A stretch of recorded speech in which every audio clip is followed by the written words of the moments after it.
Putting physics into motion.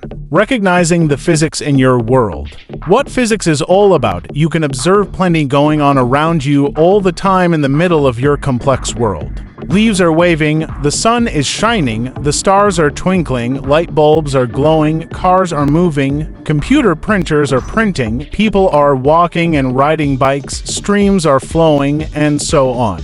When you stop to examine these actions, your natural curiosity gives rise to endless questions. How can I see? Why am I hot? What's the air I breathe made up of?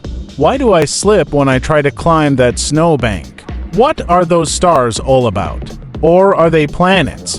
Why do they seem to move? What's the nature of this speck of dust? Are there hidden worlds I can't see? What's light? Why do blankets make me warm? What's the nature of matter? What happens if I touch that high-tension line? You know the answer to that one. As you can see, a little knowledge of physics can be a lifesaver. Physics is an inquiry into the world and the way it works, from the most basic, like coming to terms with the inertia of a dead car that you're trying to push, to the most exotic, like peering into the very tiniest of worlds inside the smallest of particles to try to make sense of the fundamental building blocks of matter. At root, physics is all about getting conscious about your world. Observing objects in motion, some of the most fundamental questions you may have about the world deal with objects in motion. Will that boulder rolling toward you slow down? How fast will you have to move to get out of its way? Hang on just a moment while I get out my calculator. Motion was one of the earliest explorations of physics, and physics has proved great at coming up with answers. Part I of this book handles objects in motion, from bulls to railroad cars and most objects in between. Motion is a fundamental fact of life, and one that most people already know a lot about. You put your foot on the accelerator and the car takes off.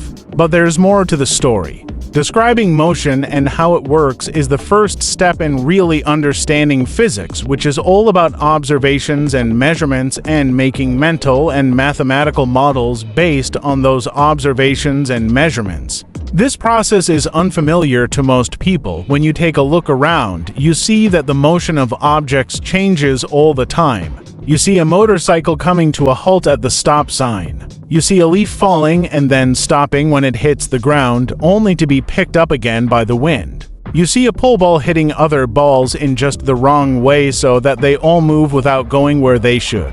Motion changes all the time as the result of force, which is what Part 2 is all about. You may know the basics of force, but sometimes it takes an expert to really know what's going on in a measurable way. In other words, sometimes it takes a physicist like you.